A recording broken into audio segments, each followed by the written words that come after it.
Hey, we're continuing our journey into the pathway to the day of the 24th and the 25th of October, where the Africa Shared Value Summit will be taking place in Nairobi, Kenya. And we are looking at some of the key issues that will be addressed there. Today, we're speaking to Klaus Lern Christensen, who is a manager at the Danish Industry East Africa, which is a business and an employers organization which conducted an environmental, social, and governance study covering 12 countries in the global south. This was to create an awareness on the readiness of the increasing investor demands. And we are speaking to our guests to unpack a little bit more about their participation at the Africa Shared Value Summit. Let's talk a little bit, Klaus, what you want to impart at this year's Africa Shared Value and ESG Summit. Thank you very much for having me.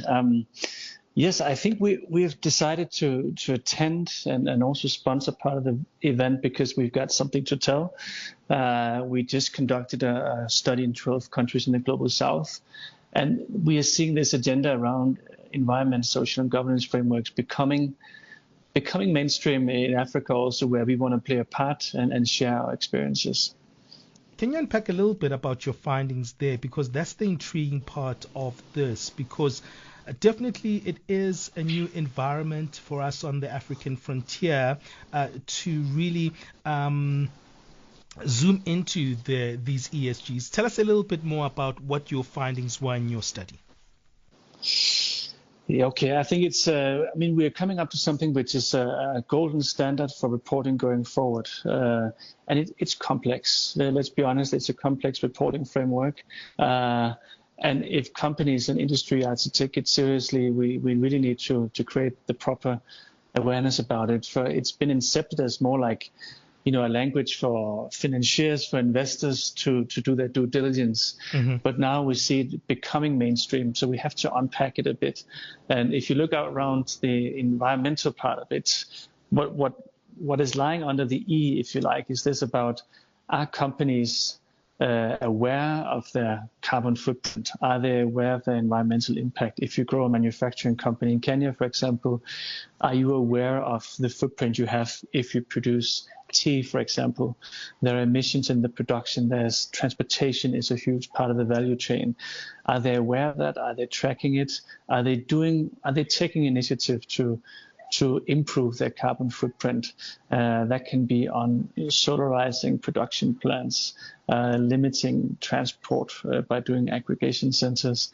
So there's a lot of low-hanging fruit, and we're happy to see a lot of companies are doing this, but maybe they're not thinking about it as I'm operating within an ESG framework. So that's also part of it that I think we have to teach this new language so people they understand what is the benefit of it.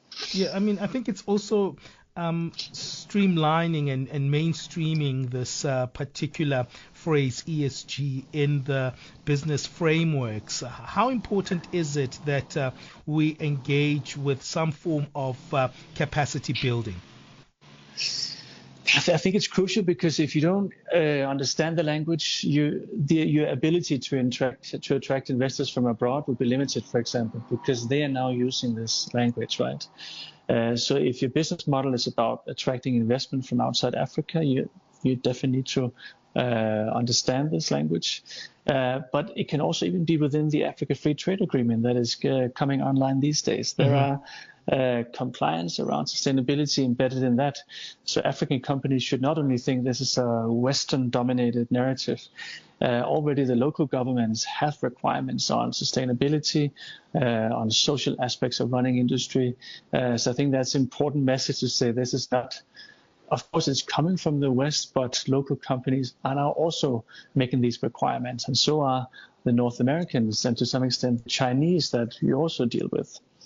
And someone would ask, why must this be imposed on Africa? We're always getting people coming from outside the continent telling us what we need to do. Why do we need to embrace the ESGs? Well, I think in Nairobi, was it last year, we had the Africa Climate Summit, and there was some, I think there was a lot of big numbers, but for sure, when you look about the potential renewable energy production levels in Africa is enormous, right? So we keep talking about Africa as the potential, right, and the future.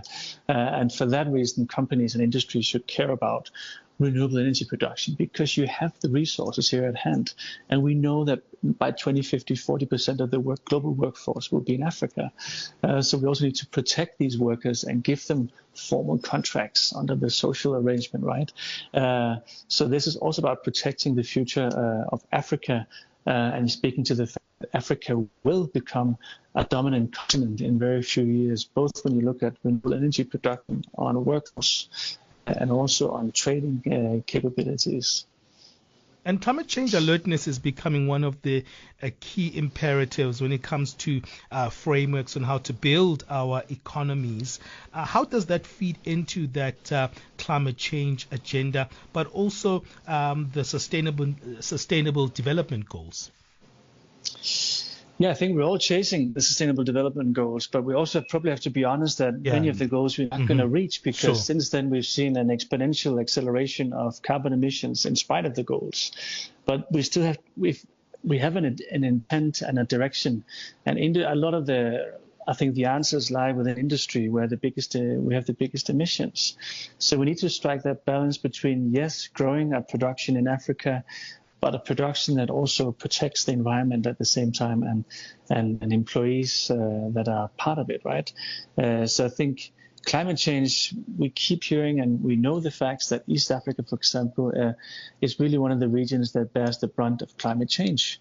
So they're not the emitters, but they're being impacted by it. But maybe in 10 years from now, Africa will have huge emissions because of the growth in manufacturing here locally. So we need to future-proof African business also, so they play a part in reducing emissions, because Africa is a key part of the global value chains. And a lot of new production will be set up here as we transition from a lot of manufacturing being done in Asia and now coming into Africa.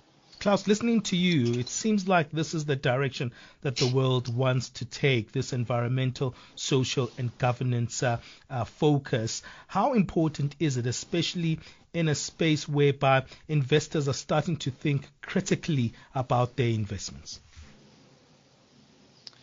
I think, if you talk about investment logic, they do their due diligence to protect an investment and they want to hedge against any risk. Climate change in a lot of investments is a huge risk. So if investors don't care about it, then I don't think we'll see a lot of business growth, because you need to have a climate change risk strategy behind each investment these days, especially when you're dealing with manufacturing. We are also embedded in the global value chains where we source raw materials from, and Africa is sitting on the bulk of key raw material going into actually feeding the renewable energy industry. All the lithium, the cobalt, these superconductor materials are needed in the global value chains. But we also need to make sure that they benefit Africans, that they're not extracted out of the continent and being processed elsewhere. So the whole methodology about value add being done in Africa gets so important. And that's where we need a framework behind it to regulate. Well, Klaus, thank you for joining us for this conversation. We'll meet you there in Nairobi, Kenya at the Africa Shared Value Summit. Thank you for joining us here on Channel Africa. Thank you. Have a great day. That's Klaus Christensen.